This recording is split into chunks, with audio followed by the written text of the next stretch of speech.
नमस्कार दोस्तों, मैं हूं आपका दोस्त आपका होस्ट आर के और आप देख रहे हैं आर के ट्रेडिंग। तारीख है दोस्तों 20 जुलाई 2022 और यहां पे 21 जुलाई 2022 के लिए निफ्टी के फार्मा, मेटल, आईटी और साथ ही फाइनेंशियल स्टॉक के आंसर्स लेकर आपके सामने मैं हाजिर हूं।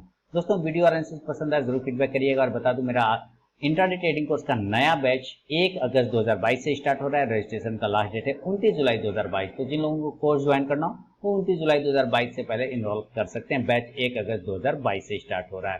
तो चलिए सबसे पहले फार्मा इंडेक्स को देख लेते हैं। फार्मा में 12,500 का एक अच्छा सपोर्ट है दोस्तों। अगर उसके नीचे गिरता है तो गिरावट आएगा, अदरवाइज 12,900 के ऊपर निकलने के बाद एक बड़ी रैली 13,200 तक जा सकता है। तो एस्ट्राजेनिका पे खास ध्यान रखें। लेकिन बता दूं आरके ट्रेडिंग मोबाइल ऐप को अगर डाउनलोड नहीं किया तो डाउनलोड कर सकते हैं लाइव मार्केट में कॉल के लिए। एस्ट्राजेनिका ऊपर की तरफ में 3,075 से लेके 3100 का एक हडल है।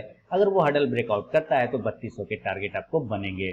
औरबिंदो फार्मा की तरफ बढ़े दोस्तों तो देखिए औरबिंदो फार्मा में भी सेम कंडीशन 565 रुपए का। ये इस बॉक्स के ऊपर जैसे औरबिंदो फार्मा निकले थोड़ा टाइम लगेगा लेकिन प्रॉफिट बना के आपको जरूर देगा। तो 565 के ऊपर बाइंग करिए 600 के टारगेट के लिए। इसके अलावा हम लोग सिप्ला की तरफ बायोकॉन की तरफ बढ़े तो बायोकॉन में एक छोटा सा ब्रेकडाउन मिल सकता है। अगर ये 322-23 इसके नीचे निकलता है तो एक इंट्राडे टारगेट 315 तक आने का कोशिश कर सकता है। सिप्ला की तरफ बढ़ते हैं तो सिप्ला में एक अच्छा मूवमेंट देखिए, मैंने एरो पहले ही लगा दिए थे, आप देख रहे हैं ना, पहले ही मैंने एरो कल लगा दिए थे। यहाँ से इसको बाउंस करना चाहिए, बिल्कुल बाउंस किया और एक अच्छा ब्रेकआउट दे चुका। इस रेजिस्टेंस एरिया को इसने ब्रेक कर गया जो कि प्राइस था 980 रुपए के आसपास में।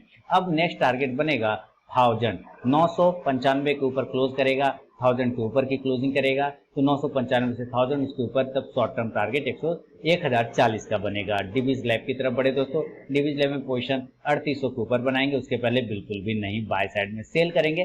3730 के नीचे सेल करेंगे, टारगेट 3680 तक के बन सकते हैं। डॉक्टर लाल पैथलैब देखिए ब्रेकआउट किया अप साइड में, अगर ये 2100 को ब्रेक करता है, 2110 को ब्रेक करता है तो 2150 से 2200 तक जा सकता है। डॉक्टर रेड्डी गिरावट की तरफ बढ़ सकता है, इंपॉर्टेंट सपोर्ट एरिया पे 4430 के नीचे सेल करेंगे 4370 के टारगेट के लिए। ग्लेनमार्क फार्मा देखिए बॉक्स के एरिया में, जैसे ऑरबिंदो फार्मा बॉक्स में था ठीक ग्लेनमार्क फार्मा भी बॉक्स में फंसा हुआ है। इसके ऊपर निकलने के बाद यानी 400 के ऊपर जब निकलेगा तभी पोजीशन बनाइएगा, उसके पहले बिल्कुल भी नहीं बनाना है। इसके अलावा ग्रेन्यूल्स की तरफ बात करें तो ग्रेन्यूल्स देखिए डिविडेंड एडजस्ट हो चुका है। अब ग्रेन्यूल्स में कल नीचे अगर ब्रेक करता है 305 रुपए तो सेल करिए 300, 298 का इंट्राडे टारगेट मिल सकता है आपको। लुपिन में बने रहिए, होल्ड करिए, देखिए ब्रेकआउट कर रहा है लुपिन बहुत ही जबरदस्त तरीके से। कल अगर ये 662 के ऊपर निकलता है 680 के टारगेट दिखा सकता है। नोवाटिस की तरफ बढ़े दोस्तों तो नोवाटिस में पोजीशन हमें सेल साइड का अगर देखना होगा तो 650 के नीचे करेंगे 640 के टारगेट के लिए। पिरामल इंटरप्राइज की बात करें तो 1800 के लेवल आ चुके हैं और 1800 के ऊपर क्लोज भले ही नहीं किया लेकिन लेवल दिया था 1800 के ऊपर, इसके ऊपर जब क्लोज करेगा तो 1900 का टारगेट बनेगा पिरामल में। स्ट्राइड्स फार्मा की बात कर ले, देखिए यहाँ से भी अगर आप स्ट्राइड्स फार्मा में देखें तो एक रेजिस्टेंस एरिया को फेस करता हुआ दिखाई दे रहा है और इसी फेस एरिया को मैं आगे बढ़ाता हूँ तो पता चलता है कि ये 360 का रेजिस्टेंस एरिया इसका वैलिड है। 360 के ऊपर अगर निकलता है तो 380 का नेक्स्ट टारगेट बनेगा सन फार्मा स्ट्राइड्स फार्मा में। सन फार्मा की बात करें तो सन फार्मा में नीचे के लेवल खुलेंगे, अगर ये सेल कर बाय होते सेल साइड में जाता है 860 के नीचे तो 850 से 40 के टारगेट बनेंगे। टोरेंट फार्मा की तरफ बढ़े दोस्तों, टोरेंट फार्मा में पोजीशन हम लोग 1520 के ऊपर लेंगे, उसके पहले बिल्कुल भी नहीं सेलिंग करेंगे 1470 के नीचे। वोकट फार्मा की बात करें बिल्कुल इस बॉक्स के ऊपर 220 के ऊपर पोजीशन लेंगे 230 के टारगेट के लिए। और जेडएस लाइफ अगर कल भी नीचे ब्रेक करता है 357-55 को तो सेल करेंगे 350 से लेके 345 के इंट्राडे टारगेट के लिए। तो ये था दोस्तों निफ्टी के फार्मा स्टॉक के व्यू। चलेंगे जरा मेटल की तरफ। अब मेटल में मेटल इंडाइसेस की बात करते हैं तो देखिए थोड़ी प्रॉफिट बुकिंग तो आना नेसेसरी है, ये स्वाभाविक है। इसलिए हमें ध्यान ये रखना है कि आज के लोग अगर कल ब्रेक कर गया यानी 5000 के नीचे निकलता है तो फिर कमजोर हो जाएगा। इसलिए ध्यान रखना है अडानी इंटरप्राइजेस पे आपको, अगर ये अपने सपोर्ट एरिया 2430 के नीचे ब्रेक करता है, 2440 के नीचे ब्रेक करता है तो आपको सेल करके चलना होगा 2400 के टारगेट के लिए। एपीएल अपोलो 2.5% की तेजी, देखिए मैंने हमेशा इसके ऊपर पॉजिटिव व्यू बताया, कल भी बोला था कि आपको इसके ऊपर पॉजिटिव व्यू रहना है। 960 से 980 के टारगेट आपको मिल जाएंगे। कोल इंडिया की बात करें थोड़ा गिरावट 200 के पास मैंने कहा था रुकेगा, रुक गया है। अब 200 के पास थोड़ी गिरावट बन सकता है, नया पोजीशन 202 रुपए के ऊपर बनेगा 205 से 207 के लिए। हिंडाल्को में पोजीशन लेंगे, अगर नीचे ब्रेक करता है 367 को 65 को सेल करेंगे 360 के इंट्राडे टारगेट के लिए। ऊपर 375 ब्रेक करेगा तो 80 से 85 का टारगेट बन सकता है। हिंदुस्तान कॉपर अभी थोड़ा अवॉइड करेंगे, हालांकि ब्रेकआउट किया है, लेकिन अगर दोबारा कल 95 को ब्रेक करे तो पोजीशन 97 का बनेगा।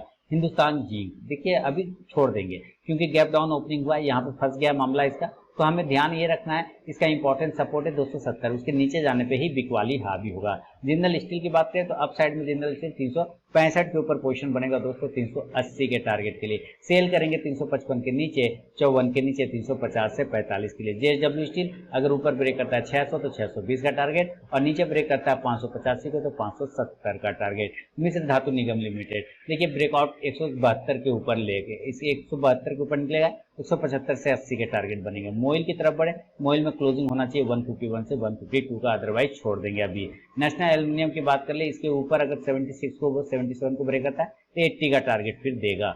एनएमडीसी की तरफ बढ़े तो एनएमडीसी भी अवॉइड कर लेंगे, स्टॉप लॉस मेंटेन कर लिए 99 रुपए का, और जिनके पास पोजीशन है होल्ड करिए। रत्नामणि मेटल्स जैसा कि कल भी बोला था 1670 के नीचे बिकवाली आएगा, 1650 का लो मारा है। आज भी अगर कल 1650 को दोबारा ब्रेक करता है तो सेल करेंगे 1625 के लिए। सेल की तरफ बढ़े दोस्तों, सेल में पॉजिटिव मूवमेंट है और अभी हम 78 के टारगेट का वेट कर सकते हैं। टाटा स्टील ऊपर ब्रेकआउट करेगा 940 को तो 960 का टारगेट देगा, नीचे सेल करने के लिए रेडी रहेंगे 925 के नीचे 910 के टारगेट के लिए। वेदांता की तरफ बढ़े तो वेदांता बॉक्स के ऊपर आ चुका है, देखिए ये बॉक्स एरिया था इसके ऊपर आ चुका है। अब नेक्स्ट टारगेट रहेगा 270 के आसपास का।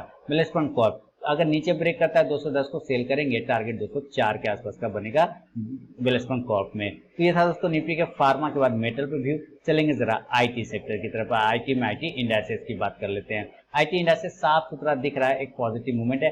28,200 के ऊपर निकलेगा तो 28,500 के टारगेट बनेंगे। बिरला सॉफ्टवेयर मैंने वीडियो बना के दिया है, अब जाके वीडियो देखिए, कंप्लीट एजुकेशनल वीडियो, एक एक लेवल मैंने यहाँ पे क्लियर कट बता दिया, कहीं कोई टेंशन वाली बात नहीं, दिक्कत वाली बात नहीं। आप बिल्कुल पैसा बना पाएंगे अगर आप स्टडी के साथ पोजीशन बनाते हैं तो बिरला सॉफ्ट का तो वीडियो मैंने दे दिया, तो इसके लिए कोई दिक्कत वाली बात ही नहीं, आप उसको देखिए और समझ जाइए।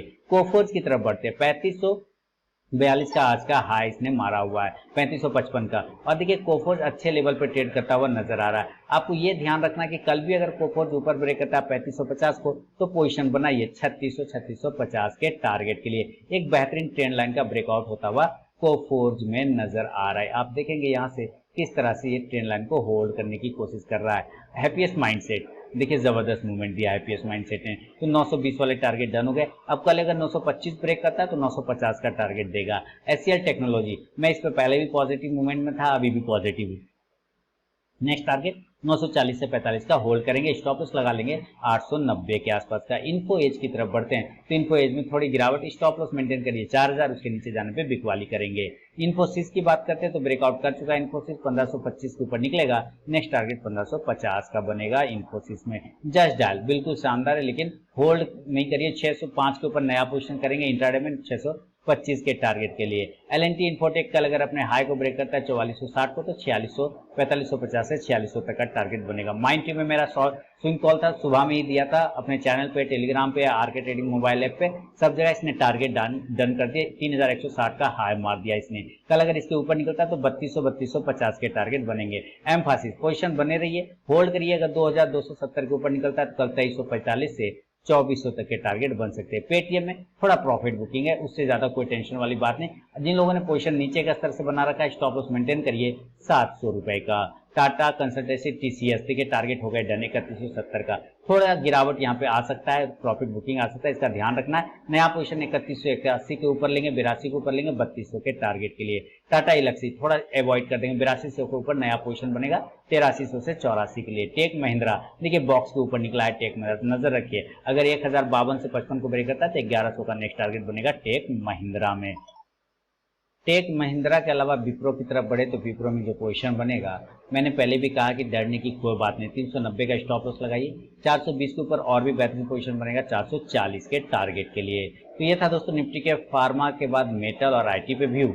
चलेंगे जरा फाइनेंशियल स्टॉक की तरफ। अब मैं फिर से बता दूं, अगर आप मेरे नए व्यूवर हैं तो आरके ट्रेडिंग मोबाइल ऐप को जरूर डाउनलोड करें और साथ ही टेलीग्राम चैनल को भी ज्वाइन कर सकते हैं लाइव मार्केट में कॉल के लिए। और मैं बता दूं ये भी कि इंट्राडे ट्रेडिंग कोर्स का नया बैच 1 अगस्त 2022 से स्टार्ट हो रहा है। रजिस्ट्रेशन का लास्ट डेट है 29 जुलाई 2022, तो इनरोलमेंट ऑलरेडी स्टार्ट है, आप इनरोलमेंट ले सकते हैं 29 जुलाई 2022 से पहले। बैच स्टार्ट 1 अगस्त 2022 से हो रहा है।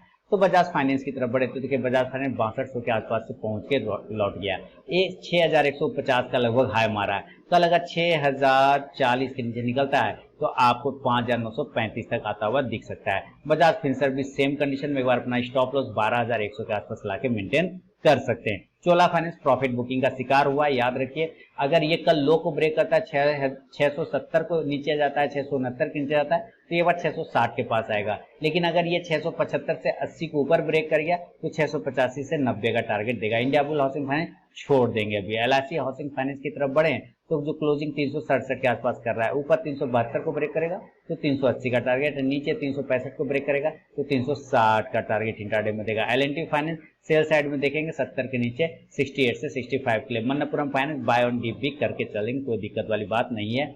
एम फाइनेंस की तरफ बढ़ेंगे तो देखिए गिरावट बढ़ सकती है, अगर 200 के नीचे गिरेगा तो आएगा 195 से 190 की तरफ। मुथूट फाइनेंस इस जगह से इसको बाउंस करना चाहिए, लेकिन ये भी ध्यान रखना है कि अगर 1020 के नीचे गिरा तो जरूर सेल करेंगे। टारगेट हमारा लगभग 1980 का बनेगा। ऐसा ट्रांसफिन की बात करते हैं तो पॉजिटिव मूवमेंट में, लेकिन 1400 के नीचे सेलिंग करेंगे 1380 के टारगेट के लिए। तो दोस्तों ये था निफ्टी के फार्मा, मेटल, आईटी और साथ ही फाइनेंशियल स्टॉक के व्यू। पसंद आया तो जरूर फीडबैक करें और टेलीग्राम चैनल और साथ ही आरके ट्रेडिंग मोबाइल को डाउनलोड नहीं करें, डाउनलोड कर सकते हैं लाइव मार्केट में कॉल के लिए। मिलूंगा नेक्स्ट वीडियो में दोस्तों, तब तक के लिए बहुत बहुत धन्यवाद।